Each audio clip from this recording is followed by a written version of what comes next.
Hey, today we're going to talk about benzo withdrawal symptoms. We're going to also, I really just want to educate you guys on what you may experience, and then also, really use it to empower you to understand that, it's normal, part of the process. It's very likely that anything that you felt is a very common symptom that has been felt by, sadly, thousands and thousands, if not, hundreds of thousands and millions of other people. So without further ado, this isn't to scare you or whatnot. It's really just to educate you and inform you and hopefully inform others so we can prevent this horrible shit from happening to other people. Anxiety, right? All shapes and forms, constant, persistent anxiety attacks, you know, that can get into irritability, can get into fear.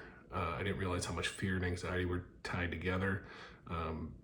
Being afraid of fear, which is weird to have fear of fear. And I say weird in a joking manner. It's a real feeling that you can feel. The DARE method is extremely helpful for that, as well as meditation and things of that nature. But anyway, let me keep moving on. Sleep disturbances. One of the first things I see a lot of people run into is their sleep gets fucked up. Insomnia, restless sleep, nightmares, night sweats.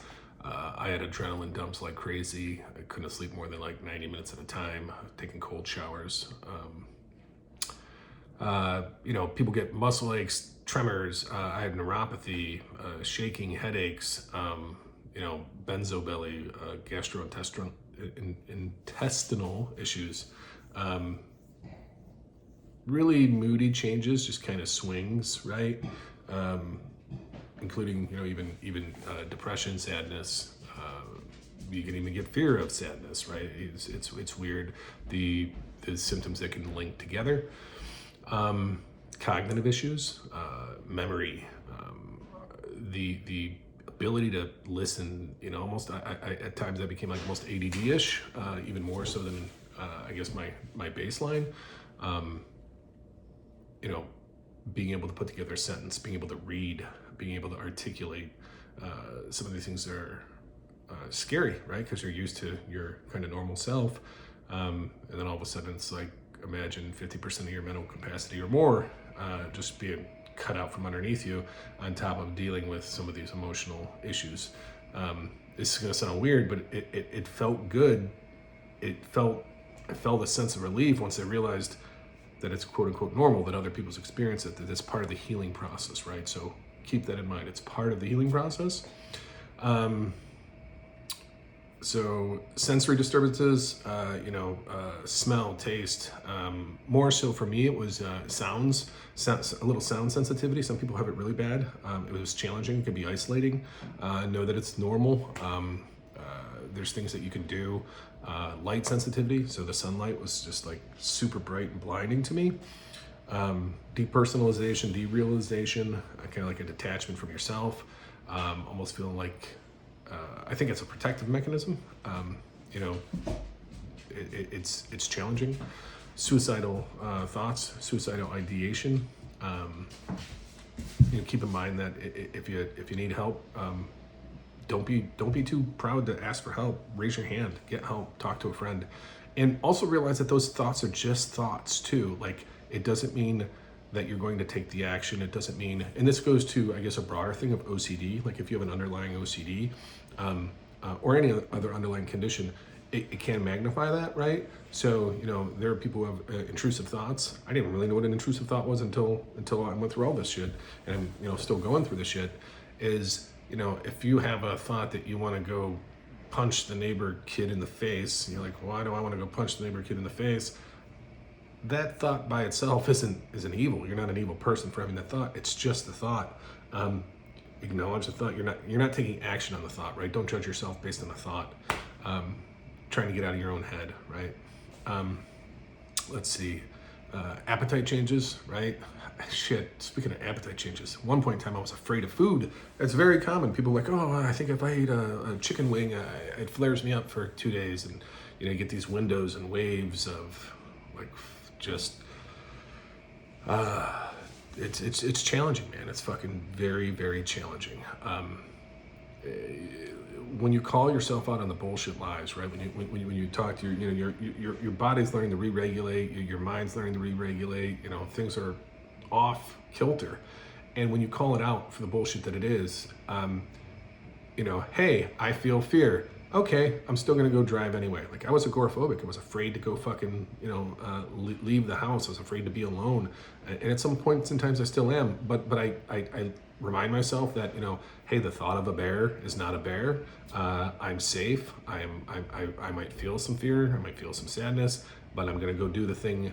And it's okay to feel fear. It's okay to feel sadness. And pretty soon that starts to lift. It starts to you start to let go of the bullshit lie, and then your body kind of recalibrates and your mind recalibrates to your actions as opposed to your emotions. Oh geez, I almost forgot about these ones. Heart palpitations, increased blood pressure. Man, I had POTS years ago, and a couple weeks after I got off the benzos, my heart rate was 30. It was all over the place, man. Heart rate, dizzy. They're like, oh, your POTS came back. I'm like, dude, you think it's just coincidence? At the same time I get off benzos, my POTS just comes back. Miraculously, my POTS is healed now that I'm out of the acute phase of benzo recovery, and still dealing with some post-acute shit. Anyway, blood pressure, heart palpitations, all normal, right? Like, your heart is very strong. It can take hundreds of beats per minute. I was looking at my watch, and oh my gosh, it's 30 beats a minute faster, and it's just, I should not have focused so much on some of the data, right? Like, it should have just, this is where the DARE method comes in really good. It's like, yep, it's fucking 30 beats higher. I'm still gonna go for that walk. I'm still gonna do X, Y, and Z. Yeah, I mean, you got to be careful too. Just if for people who cold turkey or taper too quick, rapid taper over the course of a short period of time, seizures are something that can happen. So you want to be very careful of that and whatnot. There's probably a bunch of other symptoms, emotional symptoms that I haven't touched on. Feel free to drop any symptoms that you've had that I haven't touched on in the comments below. If you've got any questions, I'll do my best to answer, man. I'm just a guy trying to fucking help other people along the way. It's a shit journey. I'm a huge into community. Connect with some people. Like, I'm part of I don't doom scroll. I don't go on Reddit nearly as much as I did, because I did doom scroll at one point in time. But there's a Saturday Zoom call, at least as the date of this video, that every Saturday at 3 o'clock we jump on and we connect and kind of touch base, mostly in a positive manner that helps me move forward. Also a huge fan of therapy. Like, get in and start talking to a therapist, find somebody who understands this shit, and can help you out. In any event, I'm just gonna continue making videos as I continue to heal. Pray to God that you heal. I pray to God that I heal. I love you all. I wish you nothing but the best, and peace, love, joy, happiness.